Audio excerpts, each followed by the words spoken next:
My name is Dave George. I'm the Community Sport Manager at Sport Waitakere.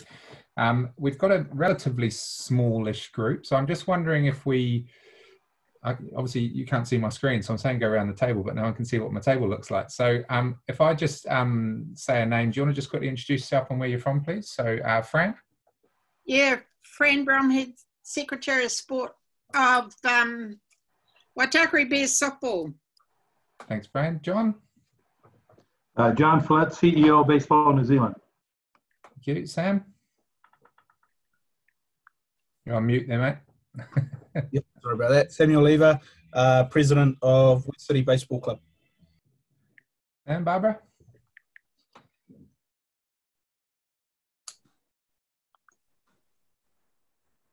Still on mute. Oh, sorry. Yeah, sorry. Barbara Murphy, I'm the Chairman at Newland Rugby League. Barbara, Joe? Hi, my name's Joe and I'm from Oratia Football. There, Joe. And we've got someone from West City Rebels under Samuel Lever's name. I'm sure it's not Sam again.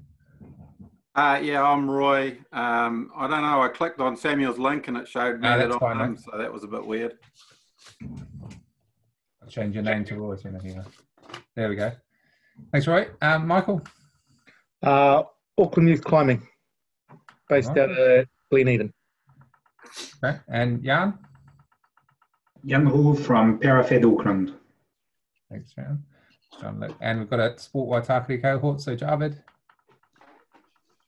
Kia ora team, so Javid, Community Sport and Rec Team Lead. Topeka. Kia ora team, I'm Topeka and I'm the Community Access Scheme Project Manager. Pauline. Kia ora, I'm Pauline, Young People Advisor. Pauline and Lynette. Kia ora koutou, Lynette Adams, the CEO at Waitakere. Cool. Okay, so thanks for introducing yourselves, everyone. This session we're looking to get it kind of done by 7:30. The theme of today is around membership engagement, membership retention, and all things membership really. And where it's come from really is I was in a webinar maybe 4 or 5 weeks ago now, and we were talking about membership with John from Baseball New Zealand, and some of the conversation, the ideas he had were really kind of stimulating thoughts about how we can potentially do things differently. So obviously I spoke to John and invited him along, and he has agreed to give us time, which is really, really good. So I'll introduce John shortly. Just a bit of housekeeping before we start though. So if I can ask everyone just to put your screens on mute.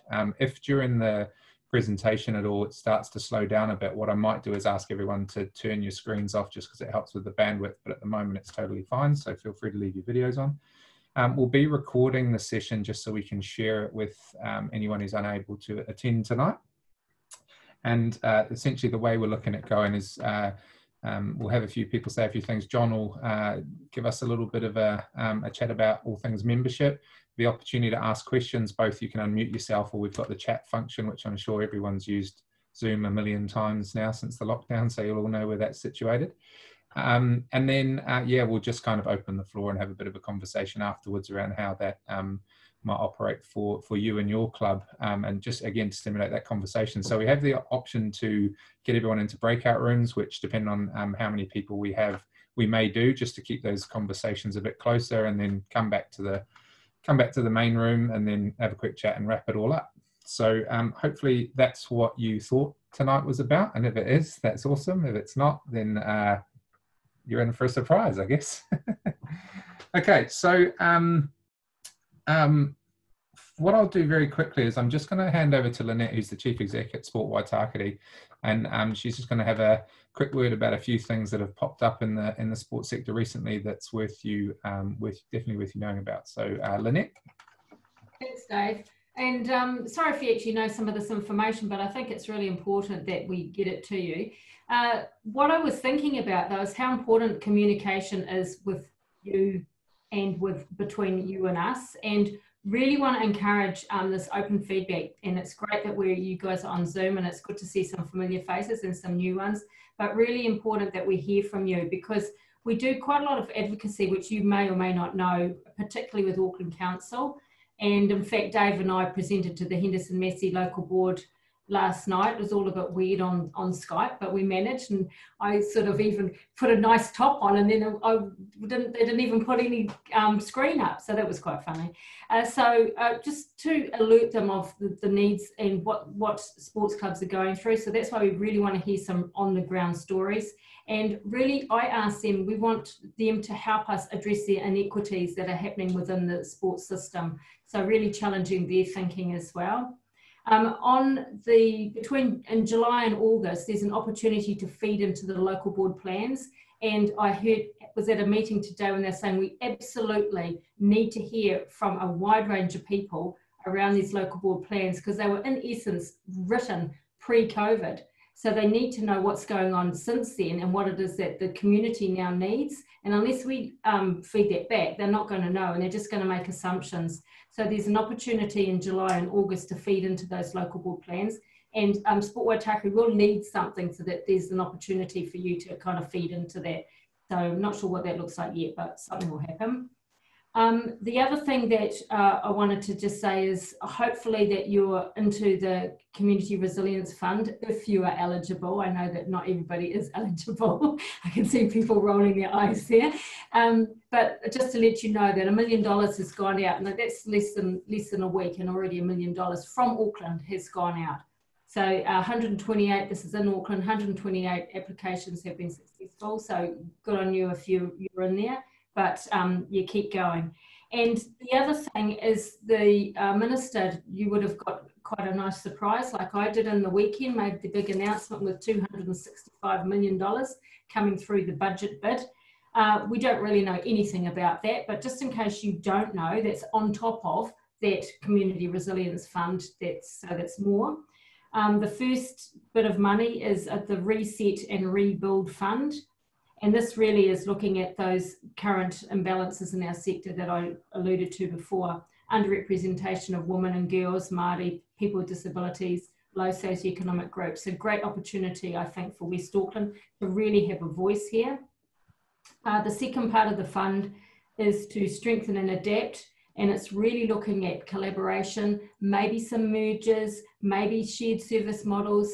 So if you're thinking about something like that for your sport, please talk to us, and maybe we can, do something or help you to do something. Already we've had 2 major codes come to us and say, we want to do things differently here. How can you help? So we're going to be starting some really interesting work out West Auckland. So keen for you, if you want to be involved, let us know. And Different and Better is the other part of the fund. That's the $78 million, and it's just reimagine how the sector might look. And I think that we probably all know that there's lots of things that we could do better in the sports sector, and just there's going to be a fund around that. So this is a 4-year fund. Sport New Zealand don't really know what it looks like. They're going to give themselves 6 months to work out what it might look like, how to, bit of consultation, etc. So just keep an ear out, keep active looking around that, and we can help feed information to you and also get your insights and your intelligence so that we can send that back up to sport. So that's about it from me. So looking forward to this session, John. We could all learn about keeping our members in these tough times. So yeah, any questions for me from anybody? Hey, Lynette, with the announcement from the government was it 83 million as the kind of urgent fund, is there any indication of when they're putting information and guidelines out for that? No, it doesn't seem to be. I think that one will probably come first, but just in terms of your sport, there are other funds coming through. I can't actually even remember what they're called now. Can anybody remember what the other 2 funds are that they haven't really worked out? I'll have a look and I'll send you a message, but there are potentially other possibilities. I think one's called the Inactivation Fund, and then there's an Emergent Fund or something, some other fund. So there, I think there is chance, some possibilities, and I don't know. I'm quite hopeful that it's not just going to be in what we know now, because Sport New Zealand are coming out looking at imbalance, looking at the imbalances, looking at reimagining. So surely that means, it doesn't have to be the same old, same old. That's what it means to me anyway. Cool. All right, thanks for that, Lynette. And if there's any other questions on any of those funds, as information comes up, obviously we'll share them, but please do touch base with us. I did hear, I don't know if there's a rumor or where I heard it from, to be totally honest, but that information about that fund will be towards the end of this week. So, Michael, I hope there'll be some information towards the end of this week, but I haven't heard that for sure. It would just seem a bit weird to come out with all these figures and stuff and then not have some guidance fairly quickly afterwards, I suggest. Okay, great. Thanks for that, Lynette.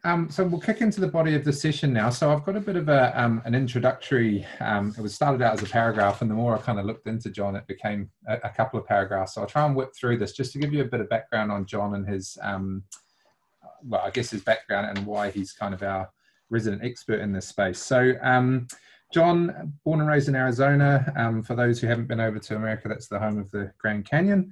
And he had dreams of becoming a pro baseball player, which at one stage led to him receiving a baseball scholarship to the local Arizona University. Although a talented player, he unfortunately missed the university team, but decided to concentrate on accounting to use his degree. 3 weeks into his first job, John realized that he hated it after a stern telling off. However, it turns out that putting a couple of goldfish in the office water cooler probably wasn't the smartest idea a couple of days into your job. I'm sure you can elaborate on that a bit more, John. 1977, and John's path led him to the world of pay TV, and over the next 14 years he would spend a number of, work in a number of cable TV stations across the US. In 1991, John came to little old New Zealand and took up the role of Chief Operating Officer at Sky TV. Upon his arrival, Sky TV had just 3 channels, with the only sport channel being ESPN, which, as we know, is an American channel, and back then had a lot of American content, so it was showing very little of those sports that probably Kiwis wanted to see. Fast forward to 2019, when John stepped down as director of Sky TV, he'd overseen a massive shift in New Zealand's premier pay TV network, including many multi-million-dollar takeovers of various other television companies. And at its peak, he boasted a subscriber base of more than 1 million members, more than 1 million subscriptions. Considering where this grew from, it'd be fair to say John knows a thing or two about membership engagement and retention. Now, when he wasn't running one of New Zealand's biggest organisations, John threw a lot of time and energy behind New Zealand baseball. His CV boasts the full set of being a player, a coach, an organiser, a spectator, manager, owner, and now CEO of Baseball New Zealand. As a sport that has been around for some time in New Zealand, but in terms of, I guess, our world, it's a fledgling sport. John is now overseeing the new era of the sport in New Zealand, and again is in the throes of growing the sport by getting more players, viewers, and members. As I mentioned earlier, John is currently the CEO of Baseball New Zealand, but it would be remiss of me not to mention that in 2017, John was inducted as a life member for his mountainous CV of work for the baseball community. So without stealing any more of John's thunder, I'll hand over. And yeah, as I say, any questions you've got, put them in the chat function, and we'll have a bit of a Q&A session at the end as well for anything that comes up for John. So John, over to you. Great. Thank you for that, David. And I'm honored to be here. I mean, when I left the States and came here in '91, the concept of the club culture that is so well known in New Zealand didn't exist in the States. You played for your local high school, and if you're good enough, you played for your local university. And after that, you basically played pro or spent the rest of your life in the watching the sport in the stands or on TV. And so it was just fantastic to see this vibrant club system that you all had in New Zealand. It's been going for years, and it's really the backbone of my 30 years I've spent in New Zealand. It becomes really apparent that it's the backbone of all the sport in New Zealand. And so I've put together some thoughts. Look, we're going to get through this. The last 60 days must feel like a nightmare for all of us. Trying to keep our sport alive and survive. You know, the economy is in a medically induced coma right now, but it's going to come out of it. And it's important to remember in 1918 in New Zealand, the Spanish flu pandemic. About a quarter of the world's population at the time got the Spanish flu, and it killed as many as 100 million people worldwide. In New Zealand, it killed 9,000 people alone, a much smaller population base, obviously, than we have now, compared to what I think we have 20 people that have, maybe 21 that have passed away from it.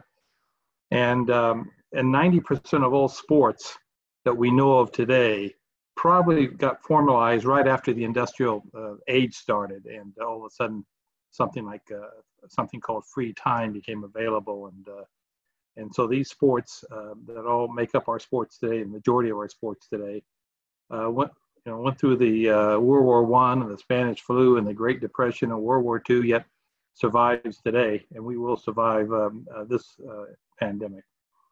I guess the first point I'd like to make is it's really important that you know your club. There is no set strategy that I can hand out that will be sufficient for each of the different clubs that are involved, even on the call tonight, much less across New Zealand. You know, there are seasonal clubs like baseball during the summer and maybe football during the winter. And then you have the year-round clubs of tennis and maybe golf. And then you have clubs with a huge investment and maintenance costs like golf. And then you sometimes have clubs that have very minimal assets, orienteering, to the best of my knowledge. They don't own their own land. They go out in national forest land. So that's a sport that's completely different from a golf club. And then you have clubs that tend to focus on juniors and versus seniors. So whatever plan you develop has to really start with a breakdown of exactly detail of your club. And it was interesting to me, I've lived out on the east side of town for 30 years in Howick and now Whitford. And during that time, my family have been involved with the tennis club, the rugby league club, and finally when I started baseball club in the early 90s. And it's interesting, all three clubs that our family was connected to all had a different kind of a membership DNA.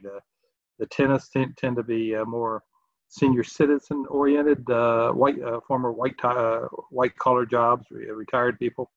The rugby league club tend to have a blue collar feel about it.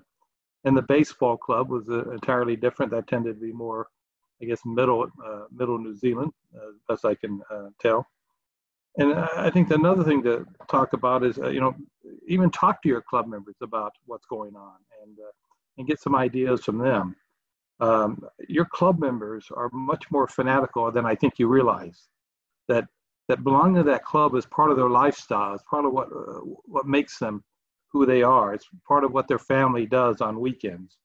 And I think that right now there's a huge appetite, especially of the winter codes, to get out there and start doing something, and trying to even, sadly, maybe violate some of the rules we have. And the number one goal should be to maintain the current membership. And this is also a chance for you to review your business model. I've sat in more club budget meetings than I'd care to remember, and it amazes me how often, we spent $800 in advertising last year. That's the figure we put in today for next year. And there's never much of a debate about budgets from year to year. It's if we grabbed all the budgets, unless you were in a club that had drastic membership increases or decreases, you could probably not be able to tell the difference between your club budget over the last 5 or 6 years. So this is a chance to really set all the value, reset the business model, and especially on the fixed costs. Do you need that storage locker that you rent that only gets used once a year to put the uniforms, pull the uniforms out of it and then put them back into it? It's also a chance to review all your variable expenses, especially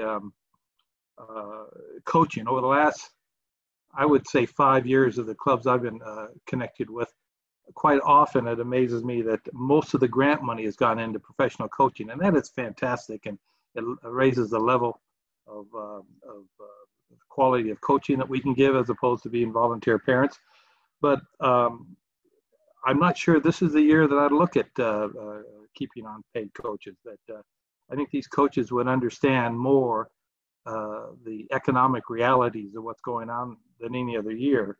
And there's a chance for you to take a look at it, and to take a look at all lines of expenses. That nothing should be a sacred cow. Take a look at your business model in another respect. I've seen clubs that had a younger age divisions that they charged more to, that helped subsidize the older divisions. And I've seen older divisions be charged more that help subsidize the younger division. So take a look at all those intricacies in your economics, and there may be a reason why you do that. But this is a chance for you and your club board and whoever runs the club to review it.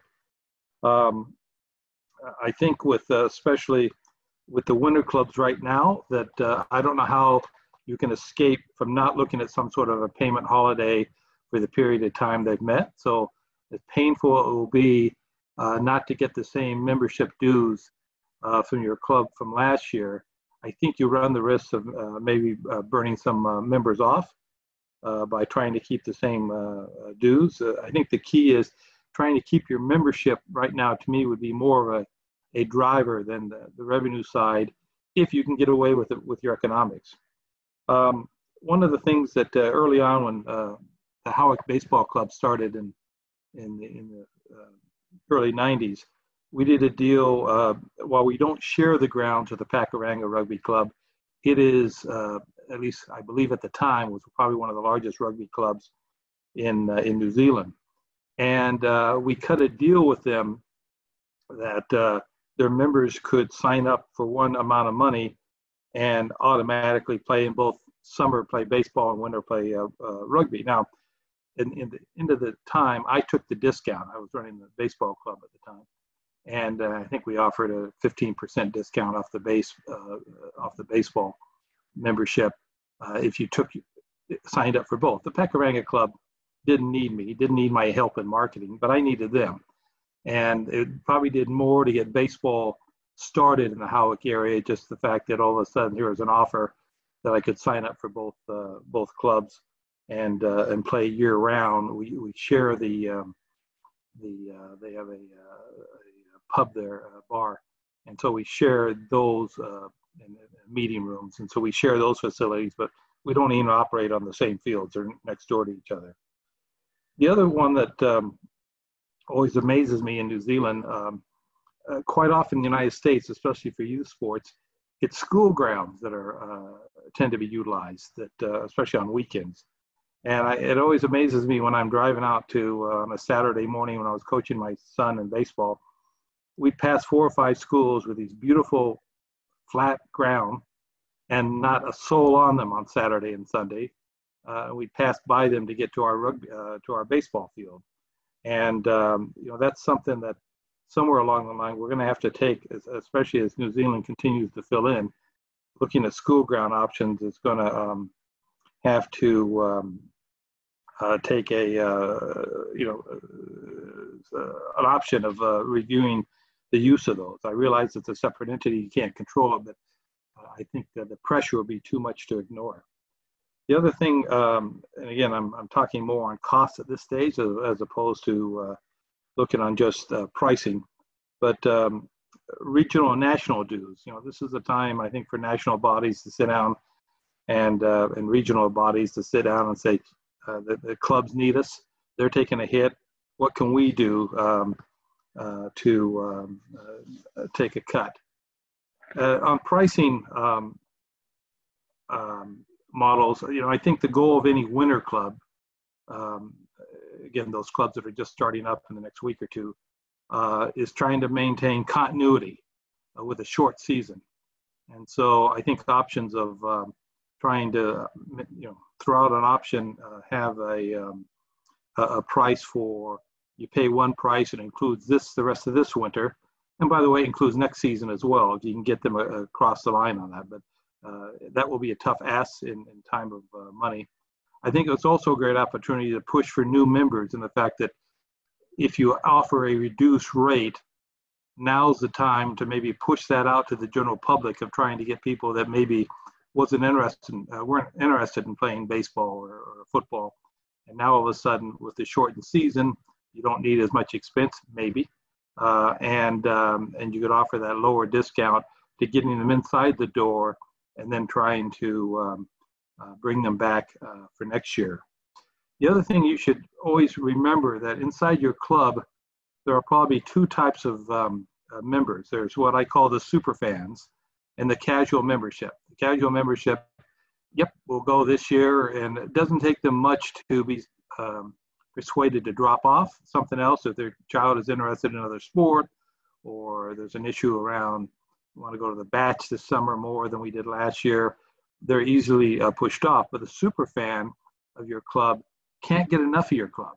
They're looking for every opportunity. So this is an opportunity to have extra, where they're willing to pay extra money to have more benefits from their club. Maybe you have 4 under 12 teams during the that play on Saturday and have 1 week one day of practice each week. Out of those 4 teams, there probably could be another 1 or 2 teams where the parents or the members would be willing to pay a premium to be part of another competition that met midweek. That didn't have all the typical Saturday, and it just gives them more coaching and more playing time. And I think identifying those super fans, I think, is a great opportunity to get them to prepay even before your sport starts. You could probably go to them now and start marketing campaigns to get them in the door, even if I don't know what the latest June something before you can get on the field. The other thing to always focus on is what I call ease the friction of membership, making it as easy as possible.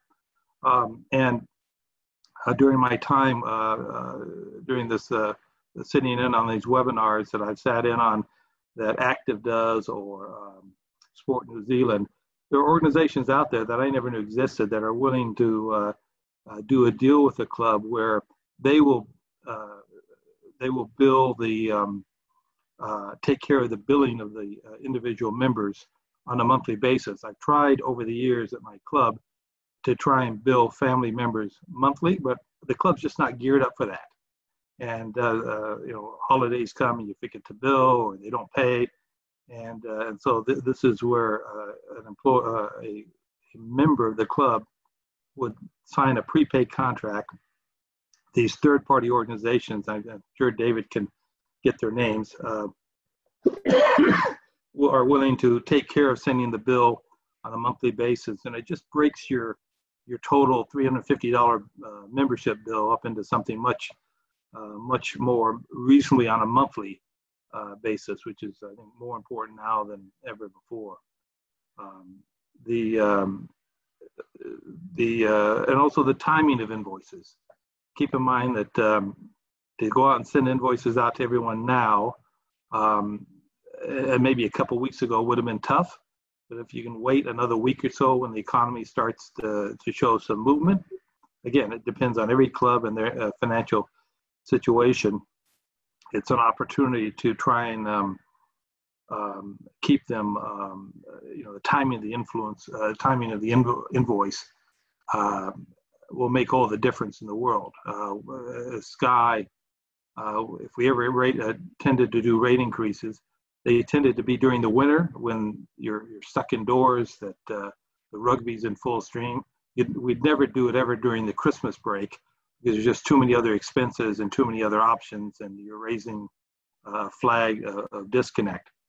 And there's also opportunities for those clubs, and golf is where I've seen it the most, and I don't know if it applies to each of you, but or some sort of casual membership where you give access to the facilities of your club in the least peak hours. Again, this applies to golf and maybe tennis more than it plays to most of the team sports. The other important thing to look when you're marketing is giving options, at least the illusion of options, is always a great thing to consider. And in the business, in subscription businesses, be it pay TV or software as a service or any of those other services, they use a term called price framing. And so option A may be a discounted lump sum all up front. And again, that's option A, a discount where they pay a large amount up front. And an option C would be much more inexpensive, but they could break breakable monthly contract. So they sign up to your club, but they can walk away anytime without having to pay the full year's due. That's terribly expensive. And so it's really option B. You're framing option A and option C around the option you really want, and that's the a contracted monthly fee, as an example. And again, you can make up your own campaigns around it. Over the years, in any subscription business, be it magazines or anything else, probably the two most effective campaigns have been discounts to new members, and that it's something you need to walk through with your existing membership, who maybe have just paid out $350 to join the club, and then after you got them all in, a month later, you come out with some sort of a campaign that's maybe $275 or something like that, a discount. But it's important that the existing club members know how important that these new members are. That long term, they'll keep all your dues down and not burn them. Feel like they've been betrayed by the fact that they've been a member of your club for 5 years and they never got a discount. And so it's something that communications is a real key. And then a counter to that, if that's going to be an issue inside your club, friend get friend campaigns have been terribly successful over the years at Sky. So someone, especially someone who believes in your product, your club, are the best salesman for your club. You know, nothing you can do will ever amount to what your biggest fans are willing to do for your club and talk about your clubs.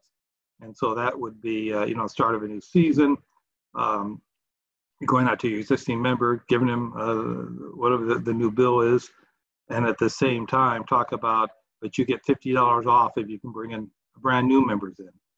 And you'd be surprised how successful that would be, because they like your club. They would love to have their friends go to your club.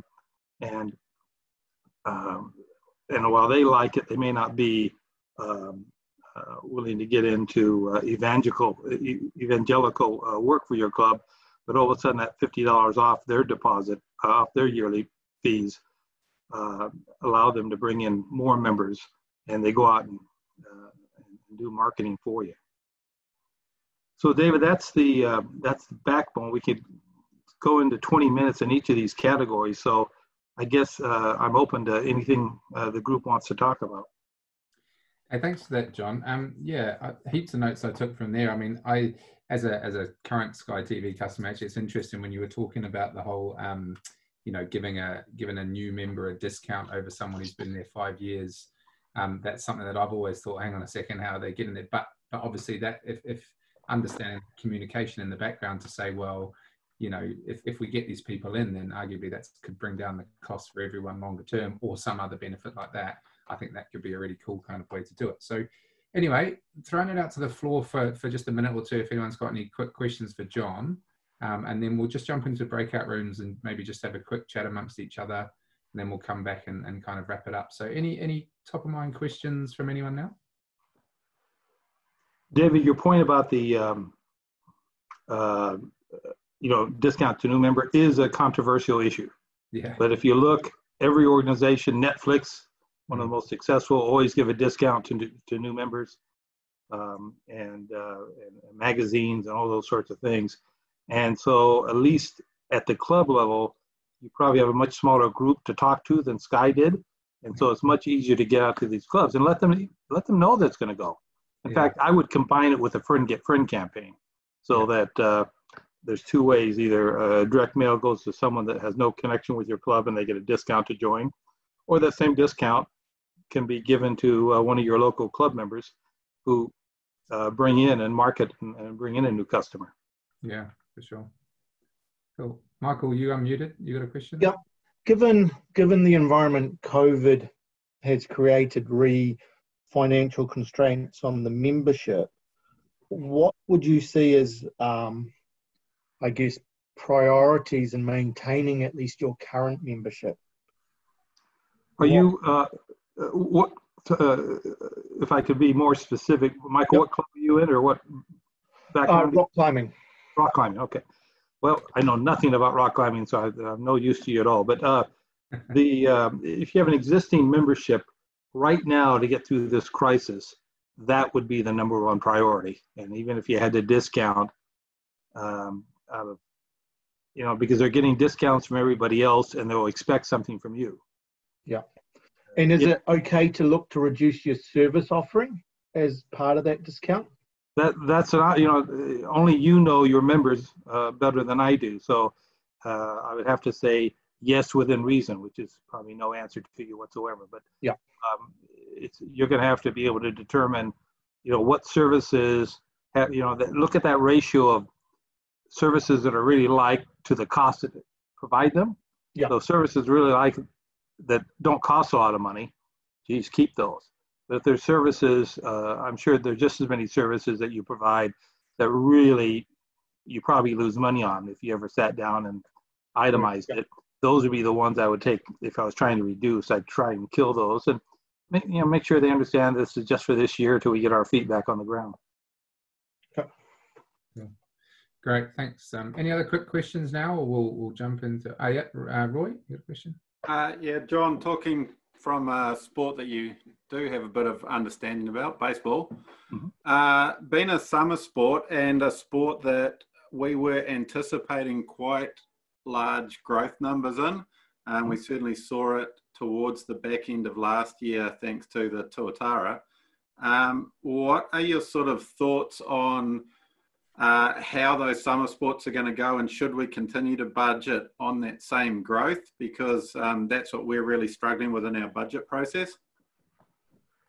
Whether to keep the same dues that you had last year? You're struggling on trying to decide whether you should make any change to your annual membership dues? Well, no, so not the fees themselves. I guess a lot of our costs and income come through the variable costs. So the more teams we have, the more money we potentially make. We were looking at sort of almost doubling our number of teams was our I guess our pre-COVID sort of a budget. Do you think that sort of growth is still going to exist in the summer sports? Look, I think you'll be challenged by it. I think you obviously with baseball, you have an advantage in the fact that you won't start marketing until September, October, so we'll have that many more months for the economy to improve. Sadly, if you watch the news today, Fletcher Challenge is going to lay off 10% of their employees, and Air New Zealand announced further layoffs. And it looks like to me, this pandemic tended to impact the lower income of society than the middle and the higher income, that CEOs could continue to work from their homes, or they went into the office and other people did, but it was a real assembly line, the people doing service calls, those are the ones that will feel the financial pain. So I would take a look at your membership, and you probably have a pretty good feel on where they sit on that ladder, and that will dictate to you what you're going to do. To keep in mind with baseball anyway, there's always that upfront cost of every new team. You never get the money back the first year, because you all of a sudden you need a new set of uniforms, a new set of equipment, and it probably takes 2 years of membership to pay for that set of gear that you have. I don't know your economics, but I would imagine it's close to that. And so that's the real key. Can you afford that money up front? The worst thing could happen, you reduce the rate, you have a terrible meaning positive growth, more than you anticipated, and you don't have the money to buy the capital that you need to put fields on the team, put teams on the field. So I'm just restating all the issues that you have, and you're just gonna have to make a call, being closer to it than I am. We were pretty fortunate in having a forward-thinking president who's already purchased a bunch of equipment for the growth. So we're kind of geared up for that. It was just whether or not we, I suppose, look to stabilise or look to push forward. And then I guess part two of that is we've changed our budgeting to look at 50% of what we were sort of planning on for funding. What's your sort of feel on where funding's going to be? By funding, are you talking about membership dues? Or you're taking a look at grants? Boy, I think winter codes, the grants are going to be real tough to come by before the season ends. I think right about the time the summer codes are coming online, I think the grants will reopen up. What I don't know is how much of their money and their relationship will be trying to pay some of the winter codes that they have that strong. Most of these grant agencies have some sort of a emotional or a relationship basis with their codes. And so, the grant people would be, the people that you normally get grants from would probably be willing to talk to you about what they see going on, especially if you have any key contacts that you use to acquire your grants. Yeah, I think on that, Roy, one of the things that we ran last year and the year before quite successfully, and we'll look to run this year later in the year, is a funding workshop where we actually brought together the NZCTs and the trusts and blah, blah, and we had a forum in a room where all the clubs came along and they listened to what the funders were doing and what funds they had, etc. I'm not sure whether we could do that online or we could do that again, but certainly when I think things settle a little bit and those funders start to understand what their kind of cash pots look like, that would be a really good opportunity for, I think, people like yourselves to come in and get that. Because the answer in reality at the moment, and the answer we're getting from people like NZCT and other Class 4 gamers, is they don't know either. As you know, as long as the government keeps us in level 2 and or whatever the levels are at any time, and you can or can't gamble, there's no money coming in, and then there'll be a bottleneck of everyone trying to get the money, blah blah blah, all the same old stuff you've heard. But certainly something we'll look into for the remainder of later on in the year. So I will keep doing it. And David, another thing about those Class 4 gaming lounges, if you've ever been to any of them, you just sit right on top of everybody else. I mean, it's the opposite of social distancing. And I was talking to one gaming authority today, and they were talking about even if all the pubs open up, they just can't. They're not geared up to keep those 24 machines cranking over. They've got to provide. They could lose up to 1/3 of their machines just because they got to distance them out. And right now, all the machines are in this back room, and that's the only place they have them. So it's going to be a tough transition that we just don't know how it's going to come out. Yeah, absolutely. Couldn't agree more. And I think that's something that affects the whole sector, including Sport Waitakere and everyone. So the minute we know more about that whole environment, I think we'll absolutely share that information so we can get as much as we can into the sports sector as we can to support the ongoing things we're trying to do. Okay, guys. So what we've done previously, we've gone into breakout rooms and we've just had a bit of a chat around what this might look like locally. However, appreciating the fact it's now 7:20 and I want to wrap this up by 7:30 so people like myself can get to bed.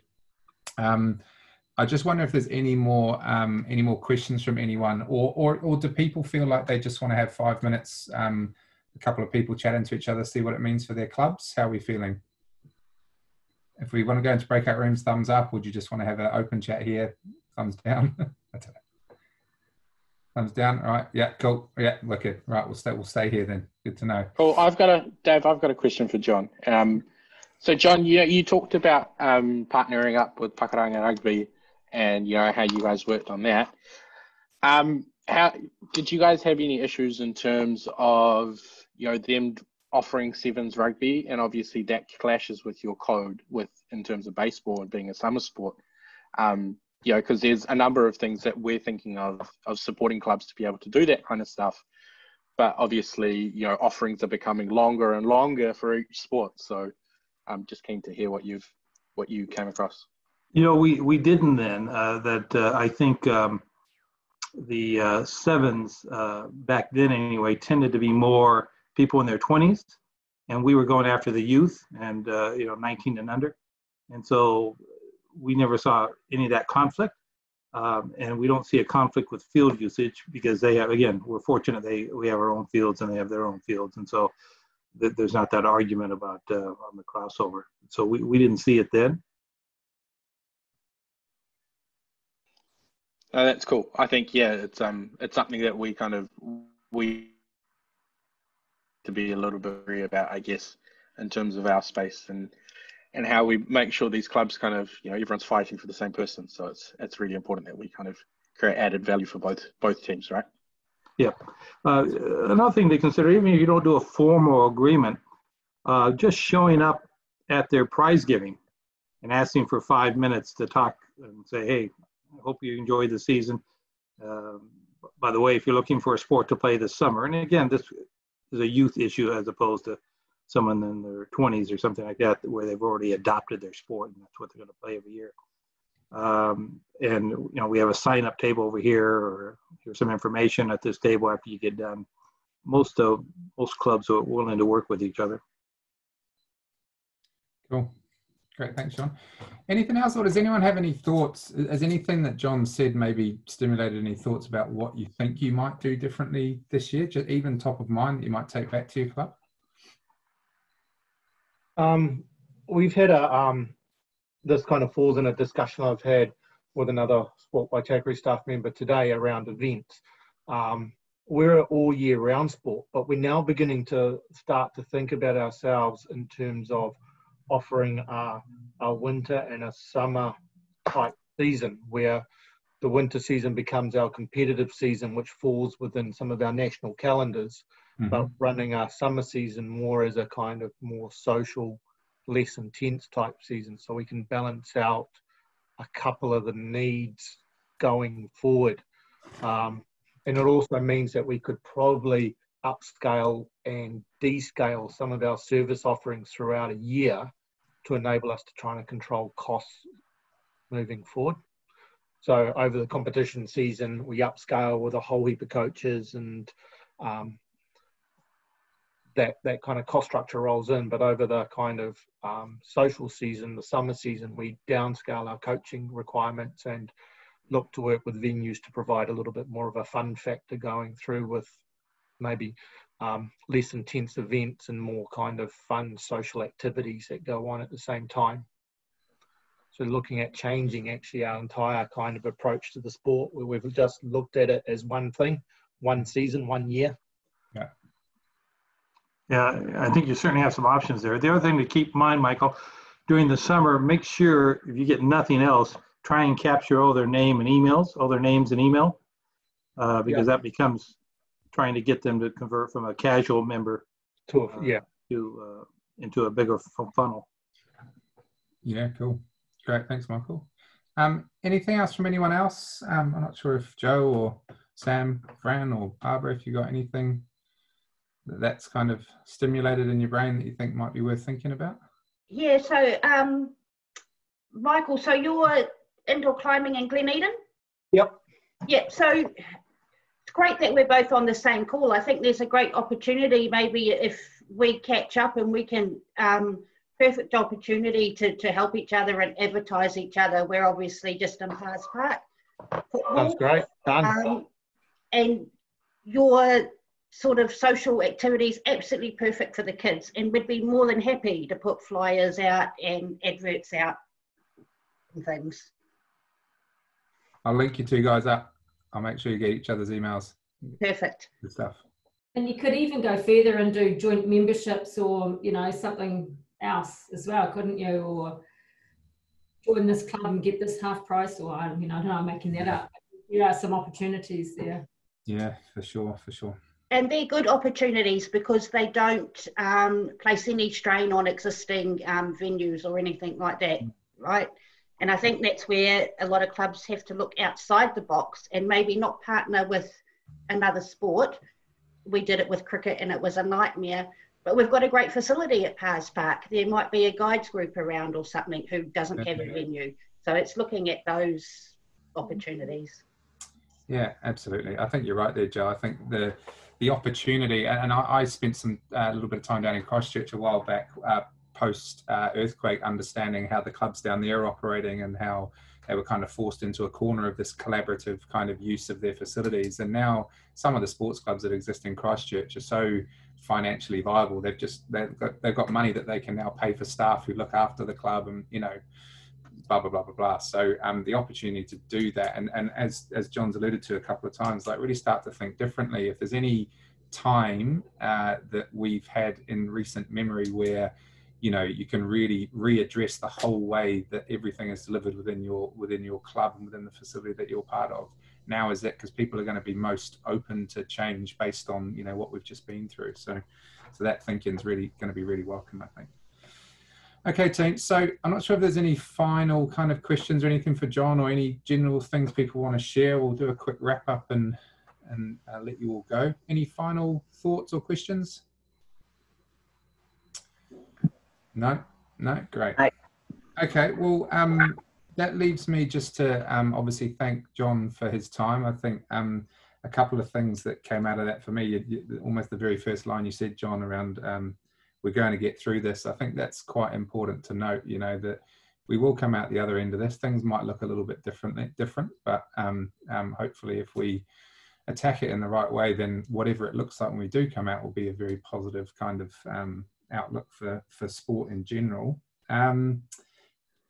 You know, your comments around each club is different and plan for your audience. I think we often get, you know, there's one approach and how do we do things, and this is how that club's doing it. Even within the same sport, your demographic that are around your club, the kind of local area and all the rest of it are very different. So even the way you communicate with them, or, you know, what your offering might be. So, you know, very much it is a local approach. And I agree that although we do want to grow membership, we want to get more members in. For the time being, I very much agree that the #1 goal around maintaining current membership is super important. If you can just get that status quo for a while, and once you've got them, you can start to, you know, if growth happens, great, absolutely, you know, keep aiming for the stars, but certainly for the time being, getting all those people back on board and then really creating that sense of club and community and then growing it from there, I think is going to be really, really important.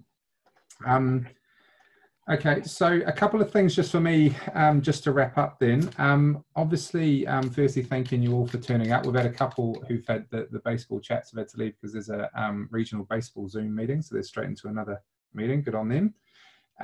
We are moving these webinars now that everyone's kind of back to work and everything's, I wouldn't call it normal, but it's certainly shifting back to close to normal than it was a few weeks ago. So we're shifting these webinars to 2 weekly, so they'll be at this time. The next one we're having is with a lady called Mildy Mayer Els, and she's a sponsorship consultant, formerly Barfoot and Thompson and ASB sponsorship manager, and she's going to talk about how to support support your current sponsors to retain them moving forward. So I think that's really important, you know, thinking about who your sponsors and your key funders and what have you before, and what are the things you can do to try and retain their support moving forward, because the last thing you want to think about is going out and getting more sponsors at this time. There's a few webinars that are coming through from Active around sector resilience, etc. What we'll do is we'll send around the link to their page. There's a raft of webinars, and I'm not going to go through them all, but certainly if there's one that tickles your fancy, I suggest please do sign up and listen in, because there's experts from all across the sector talking about things like opening your, you know, how do you reopen rooms and things like that. And then there's a little bit of information coming down now around contact tracing. If any of you listen to Jacinda and Ashley's daily updates, there was the new app that was out today. So more information is coming down about that. And if we can help all about your you know, how you're doing that, your local club, then do reach out to us, but we'll also share some information as it comes to light. The Active have a accounting service, so if your club needs some support around accounting, so moving to Xero, etc., they've got free up to 40 hours support for over the next 12 months. If your club needs it, we'll send out some more information about it, but it's around cash flow, forecasting and assistance and training. So if you've got some finance people at your club that might just need a bit of support or help, we'll very much, it's a really good thing to get involved with, particularly because we know the cost of that kind of thing, and obviously it gives you all the information you need to know on how to do that forecasting. So without further ado, I just want to say thanks to John again. I think your expertise in this space is really welcome, and I know I've got a, from the Active webinar I did a while ago, there was John's top 10 tips, which I've got hold of, so I'll send that out to everyone as well. I think we went through most of them, we covered those off, so if that's, I'll send that around and people can... That's great. Sorry I forgot that tonight. No, that's fine. And if there's any, as I say, Sport Waitaki, I'm really clear that we're here to support all of our clubs in the community, and we've got the capacity at the moment to do so. So if you need any support in any way, shape or form, reach out to us. And if we can't help you, we'll find someone that can definitely do that. So yeah, I think that's everything I need to cover off. As I say, in 2 weeks' time is our next webinar. All the information will come out to you soon. If you can encourage anyone within your club or your club networks to sign up to the West Auckland Club Leaders Facebook group, that's where a lot of that information will come through. So we'll share John's tips on that. We'll share the webinars. We'll share the active accounting information, etc., etc. And yeah, create a strong network out west to support us as we move forward to whatever the next stage looks like. So kia ora everyone, thank you very much. Have a great evening, and no doubt we'll touch base and speak to you guys soon. Good luck. Thank you very much. I just want to say I've really enjoyed these webinars. It's been great. I've myself have taken a lot on board.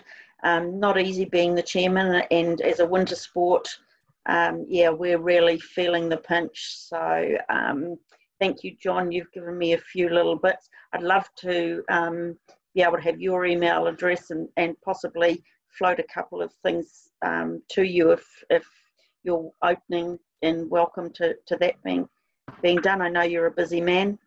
No, that'd be great. As long as we don't go into the goldfish story, I'm fine. No goldfish. Now, can you tell us that story, John? What happened? Oh, look, like he said, I got this accounting degree and got hired by Arthur Andersen, big accounting firm at the time, the largest in the world at the time. And within a week, I realized I'd made a huge mistake, career mistake. And so I started looking for anything I could do to keep from working. Like they needed someone to find the Christmas venue for our party, and someone to coach the softball team, which was pretty easy for me, or someone to, we had a first aid. Every floor had to have a trained first aid agent. I agreed to that. That took out a whole day. And one of the jobs they had for me, because I was still somewhat of an athlete, was lifting up those crystal blue glass water containers into the coolers. Yeah. And one time one had been out in the Arizona sun a little bit too much. I had a kind of a brownish tinge to it, but the water was fine. But everyone kept saying, "Oh, this water tastes terrible. Where'd you get this bottle?"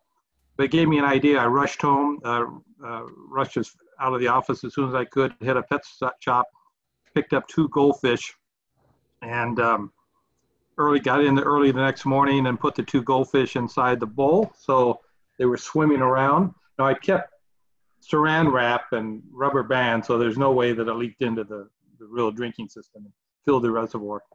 And took off for breakfast and walked into my normal 8:30. Everyone else was there at 8, and everyone knew. This is a 3-floor building, and everyone knew right away I was the one that must have done it, which showed you my work ethic reputation I had at the Arthur Andersen. So the guy filled out this sheet of paper. He says, "You don't like a public accounting. We have a client that's looking for a controller." He starts writing on this paper, and he slides it across the table. "I suggest you call him now." And so I walked back to my cubicle thinking, geez, I got fired. I called this guy, and he said, "Oh, I understand you want to go into pay television." I had no idea what pay television was at the time because it didn't exist in major centers. I said, "Yeah, it's my life's dream."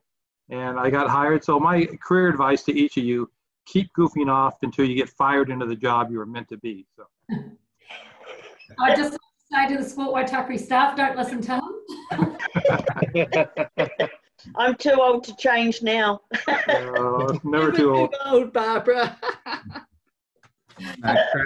Hey guys, Barbara, what I might do actually, we'll touch base with you as well. And if you want any support as you start to think about these ideas in terms of, the club and, whatever it might be, then maybe we can definitely support with that. And that offer goes out to everyone. If there's a bit of one-on-one support you guys want, even if it's just to facilitate a meeting with your committee or with help with surveys with your members or whatever it might be, then reach out because we're more than happy to help.